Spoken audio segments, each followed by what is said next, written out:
This time, I'm going to call on Commissioner Charles Evans for our invocation and for the pledge and introduce our guest. Before we get started, I would like to introduce the young lady that's going to do the Pledge of Allegiance for us. Her name is Destiny Harris. She was born on May 19, 2004, to the parents of Monte and Gwendolyn Harris in Hamburg, Germany. She is the second daughter out of 5 children. She attended Lake Rim Elementary School from 1st through 5th grade and was recently promoted to the 6th grade, where she will be attending 71st Classical Middle School. Her favorite color is pink. She loves to read and write, sing and dance. Playing her violin, she loves fashion, shopping, and she loves to giggle. Everything seems to be funny to her. I hope I'm not. She is a very happy and outgoing person who loves to be around people, and she is very loved by her family and friends. And if I may add, I met her at an oratorical contest, and she's an excellent speaker. Thank you for being here. And her mother, Miss Harris, would you stand, please?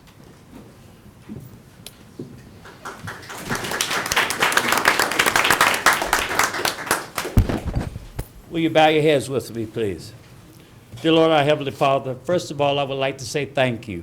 Thank you for blessing each and every one of us today. Thank you for allowing us to be the individuals that you have chosen, along with the citizens of this great county, to represent their business.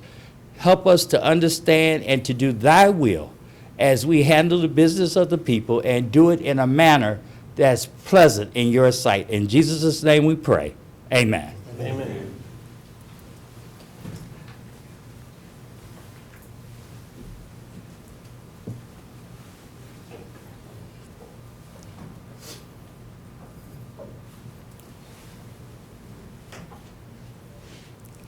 I pledge allegiance to the flag of the United States of America and to the republic for which it stands, one nation, under God, indivisible, with liberty and justice for all.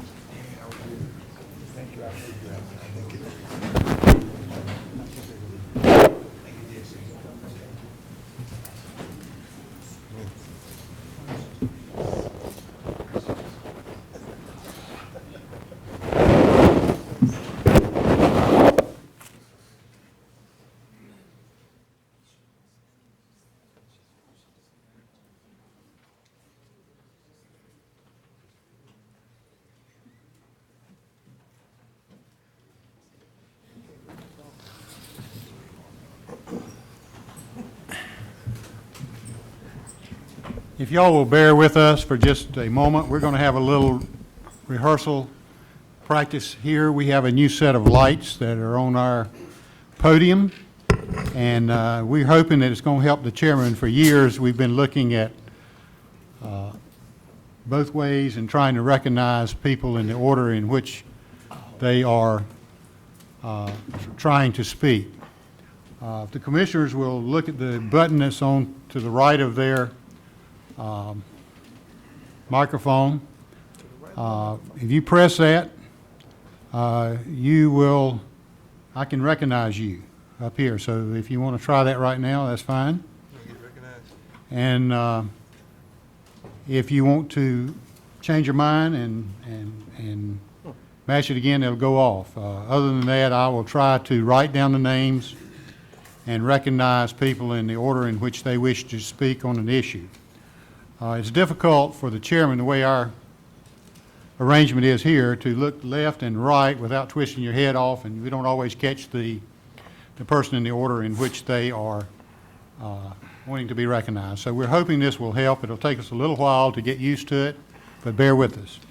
Quick question, Mr. Chair. Yes, sir. So if the blue light is on, that means It's off. I mean, if the blue light's on, that means you have asked to be recognized to Okay. speak. And I've got you up here. Now, if you want to change your mind, just mash it and it'll go off. Nah, I think push it. I'll leave it. Okay. Okay. Gotcha. That's probably true. Chairman have an override switch. I don't have an override. Well, like I said, we're going to get used to it, so bear with us.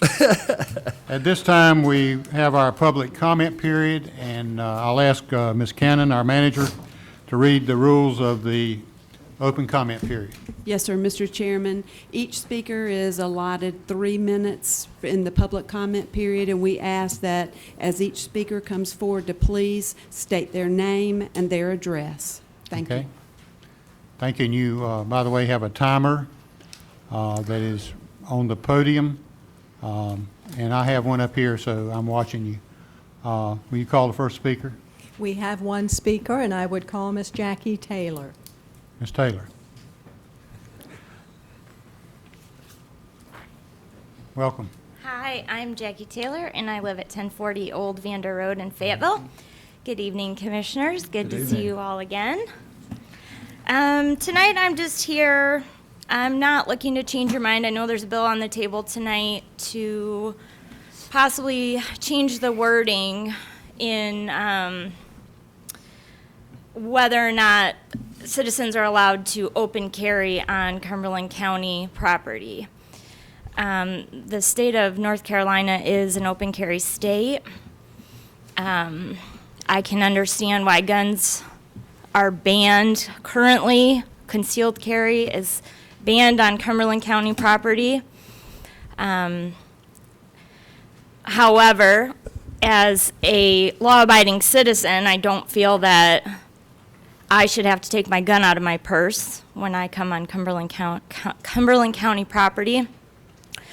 And I especially don't feel that I should have to leave my gun in my car if I decide to open carry, which is something that's allowed by the state of North Carolina.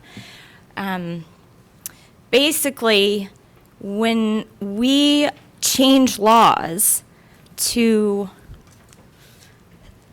not allow citizens to carry guns, we're not stopping law-abiding citizens, or we're not stopping just criminals. And it needs to be said that banning the open carry on Cumberland County property isn't necessarily going to stop it by people who shouldn't be carrying anyway. I hope I'm making sense here. I didn't really plan a whole big thing today. I just wanted to be one of the people that stood up and let you all know that there are people that want to have the right to open carry. And I will tell you that, you know, just last week I was downtown, a couple weeks ago I was downtown, my first dinner date downtown. And when I left the movies, I was so nervous that I actually put my hand in my purse on my gun, because I was nervous of what was around me going to my car. So I just ask you to take that into consideration. There are people that do want to carry their guns. The only thing that is going to stop a bad guy with a gun is a good guy with a gun. And banning that is going to stop my ability to take care of myself. So I just ask that if your mind is made up, that's fine, but if you're on the fence, I just wanted to share that there are people that do value the rights that we have right now, and I ask that you do not change the wording. Thanks. Thank you, Ms. Taylor. Any other speakers? There are no further speakers. That ends our open comment period. This time, Mr. Keefe, I think you have recognition for an outgoing board member.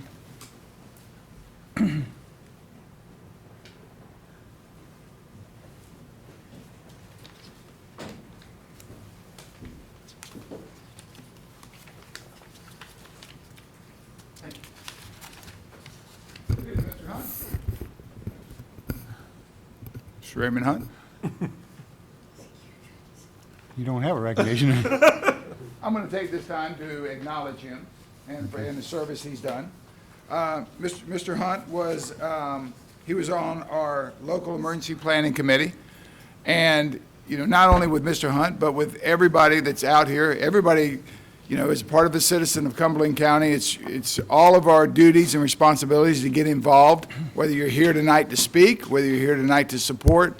And, we wouldn't be who we are without the citizens' involvement. So at this time, I would like to acknowledge Mr. Hunt for the time. He's put 2 terms on our local emergency planning committee. So thank you for him, and we'll just get on with the meeting if that's all right with you, Mr. Chairman. But thanks to Mr. Rayford Hunt. Thank you. Thank you, Mr. Keefe. At this time, we want to recognize a special group, and I'm going to do that from here. I'm going to read the names, and I'm going to ask you to stand, and then after all have stood, we want you to come by and shake everybody's hand. This is our 6th class of the Citizens Academy. They have been presented their frame certificate at their last class meeting. And this is an opportunity for the citizens to learn more about county government and how it operates, each department. This is something that we've been very proud of. I think it started under Mr. Keith's leadership. But if you've not had the opportunity to sign up for one of these classes, please take the time to sign up. You can sign up online. And maybe if we can't get you in the next class, maybe we'll get you in the next one later on. So at this time, as I call your name, if you would just please stand where you are, and then when I've called everybody's name, if you come by and shake our hands, we would appreciate it. Ora Bethay. Marcia Bryant. Denise Kamalata. How'd I do with that? Did I do pretty good? Alexia Fields. John Garvey. Ralph Hendricks. Wilson Jenkins. Terry Johnson. Terry Malmgren. Jewel Martin. Yvette Sanders. Ruth Sherman. Raymond Siankovich. Suk Siankovich, husband and wife. Michael Simmons. George Solomon. Sally Solomon, another husband and wife. Kathleen Spell. Griselda Sutton. Paul Taylor. Terry Williams. I think we got them all. If y'all would please come by and shake everybody's hand, and congratulations. We really appreciate you participating and hope that you will continue to participate.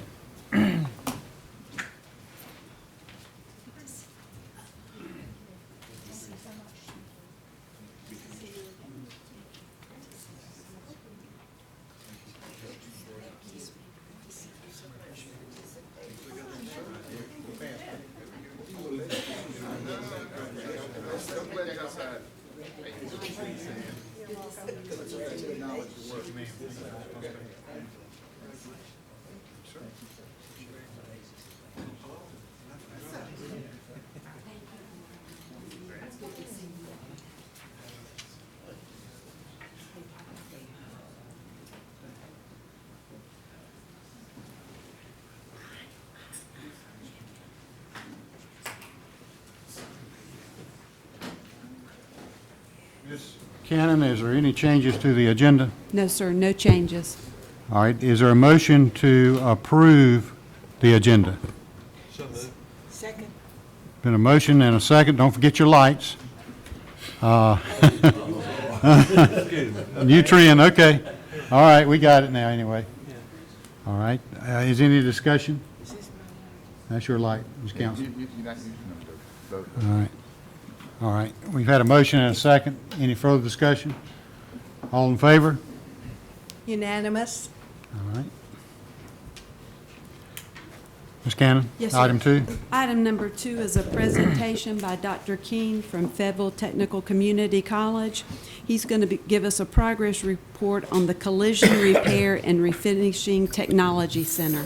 Dr. King. Welcome, Dr. King. Thank you, Chairman Edge. Thank you, members of the commission and staff. I appreciate the opportunity to come here and share with you tonight what's been going on. First of all, my great appreciation to each of you for supporting us and helping us last year in starting this program. As you see on the slides, our job is to reshape the collision industry and repair industry one student at a time. And this is, I hope I punched the right one here. Okay, there we go. The issue that we faced and you responded to as well was that whole idea that unfilled positions in the industry had reached a crisis level nationally, and certainly the same thing was true here in Cumberland County in our region. What they were doing was stealing from each other, and then it got to the point where they couldn't steal from each other anymore, and they came to us as people who own these different companies and then literally said we need some help. 14% of the shops totally invest in any kind of training for their personnel. 10% of the certifications or technicians have any certification at all. 2% are certified to weld. Now here's the problem. The salaries range from $45,000 to over $100,000 a year. And it's one of those things that's a good problem to have. The problem is we don't have enough people to fill those positions, and so that's why we went to work. And with your help, I guarantee you we're meeting the need in so many ways. So we're proud to come to you and make this report. We thought the first year we'd have about 20 students that got involved in it in terms of talking about the information.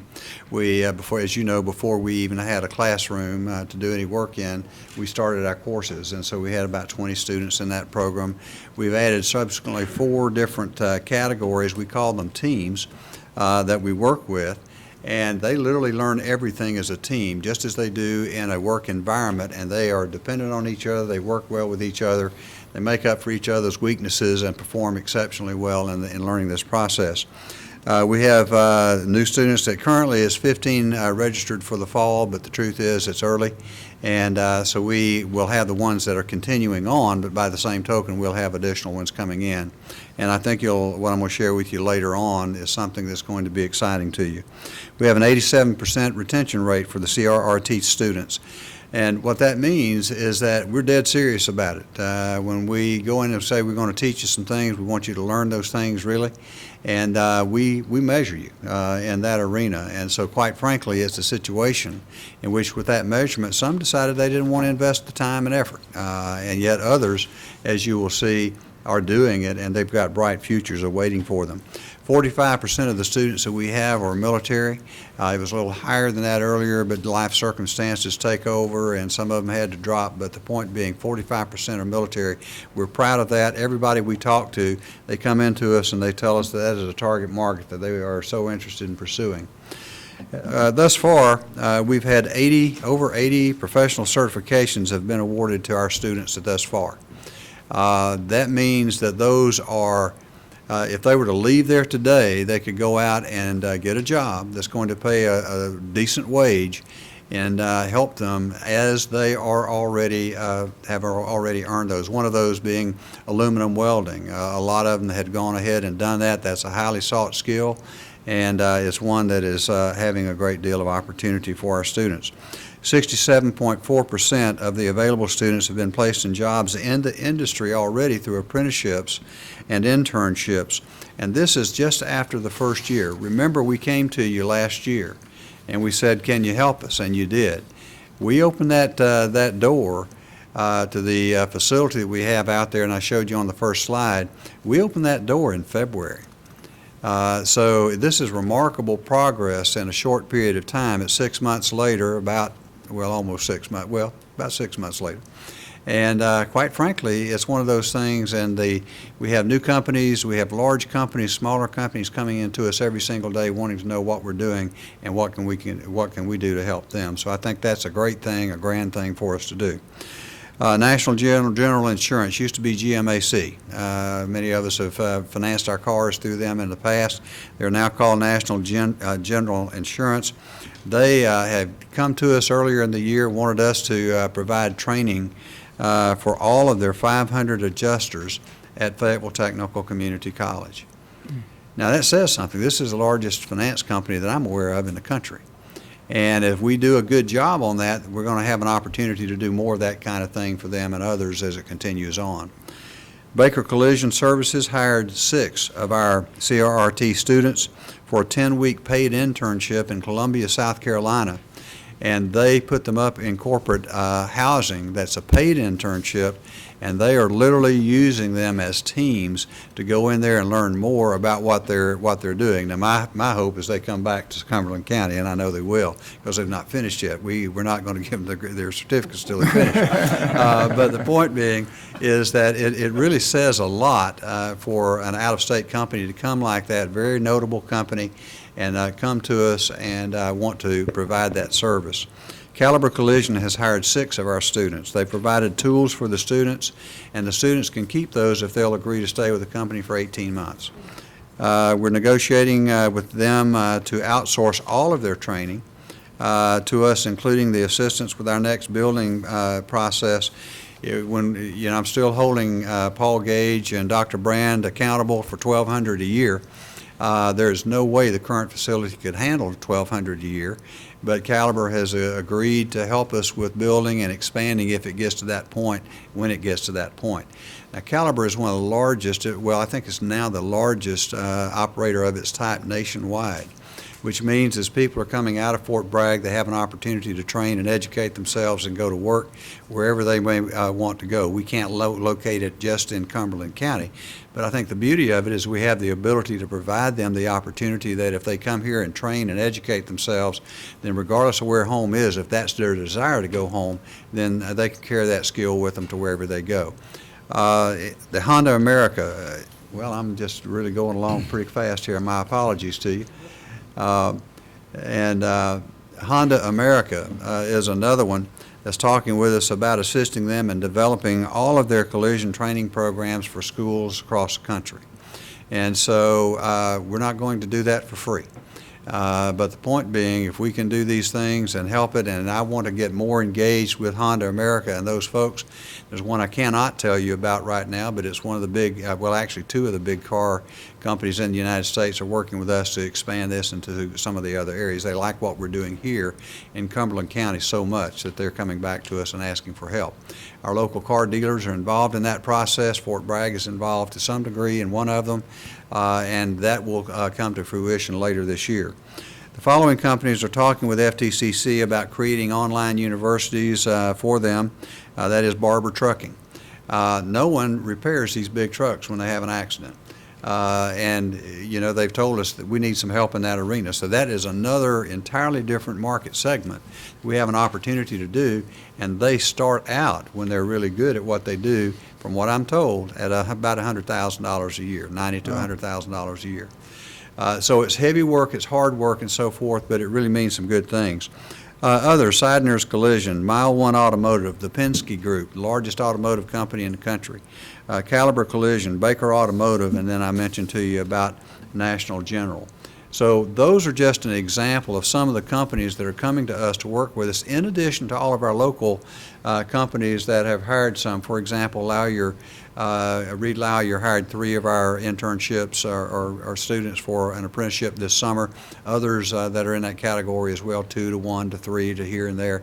And so the opportunities for our students are really pretty remarkable. Well, we've done things a little bit differently. We require professionalism. That 50% of your grade is based on that. How you speak, how you communicate, how you work with people in teams, how if you were to walk into that facility and you were to be greeted by those students, our expectation is they treat you like you're royalty. And that's every person that walks through that front door. The remanufacturing process, it is not just a collision repair, it's a remanufacturing process using high-end materials and alloys and electronics that are just beyond what most of us can even imagine. The tablet-based environment, we don't have books. Everything is done on a tablet. It's tied to the requirements for the industry itself, so when that student graduates from us and walks onto the industry floor, they're using the same types of software the same types of information, the same billing charts and so forth that the industry is using. And we're measuring each one of them on that standard. Making our own carbon fiber parts is another part that we're doing, getting into 3D manufacturing to manufacture parts of the cars ourselves on site so that we don't have to go through the big ordering process. Career fairs for people with mobility issues, amputees, and spinal cord injuries, among other things, to help those people that might not get under a car, and yet what they could do is evaluate to see what's wrong with the car, make the recommendation as to what kind of changes needs to be made to fix the car. It might be an appraisal situation, it might be a finance situation, all of these things going to people that in many cases have lost hope. Our job is to refocus that hope. We are working, as a matter of fact, just before I came over here, a company that's going to help us put this information and make it ADA compliant. We're already ADA compliant, but really get it to the tune where somebody with a spinal cord can utilize his or her best instincts to make things happen. This has not ever been heard of, really, when you stop and consider what's going on in the automotive industry such as this. And so we're forging new territory here, but we feel that it's one that can really help a lot, especially a lot of our injured soldiers, airmen, and Marines, and corpsmen in making things happen for them. And then train the mentor program for the industry itself, so that when they go out and they mentor with these different groups, that we really have a utilized process that works. Well, I don't know what I did there, but at any rate, that's the way we typically do it. The next thing that I will tell you is that without your assistance, without your guidance, without your engagement in this process, I guarantee you we would not be able to do this. We already had a restoration program, but it was not meeting the needs of the industry sector, both locally or nationally. We have a program now that literally, I've told you a little bit about the internships and the paid apprenticeships and so forth. 100% of the students that we have been offered jobs already. 100%. One company, Caliber, has told us they'd hire the first 20,000 we produce. Another company has told us they'd hire the first 10,000 we'll produce. And I can go on and on and on and on. It is literally a situation in which, when we stop and consider what we're doing here on behalf of the citizens of Cumberland County and the region, but the truth of the matter is there are not any other places in the country from what they've told us, and we've worked directly with the company. We appreciate our colleagues all over the place, but the truth of the matter is we want to talk directly to the companies that make the hires. I guaranteed you that when we were visiting about this, I told them, will you hire the people if we educate and train them? And the answer was yes. 100%, I don't know if I can do any better than 100%. Our folks are great. The people we've hired, Dr. Brand, back on my left shoulder over here, is one of the leaders in that area. He's my Senior Vice President for Academic and Student Affairs, and he is diligent, just absolutely diligent in staying on top of this. So I wanted to come and share that news with you. You invested in us. I want to keep you informed in where we're going and what we're doing, because at the end of the day, when we have a young person, whether that person, Mr. Lancaster, is out of the high school system, which we have a very good relationship and an ongoing program with Cumberland County Schools, so that when they're matriculating through that program, they can study with us. And so a young man or young woman that can start at $45,000 to $55,000 a year when they graduate high school, and then come with us, and have been working through that program while they've been going to high school. To me, that's the right thing to do. That way we don't have any problems with people going out there not having enough to do, and so therefore getting into the wrong problems in society. When we have a young person that comes out of the military, male or female, sees an opportunity they want to pursue, and they're willing to invest their time, effort, and energy into it, then it's our opinion that that's a good thing for them to do and a good place for them to be. So that's what we're about. When we have people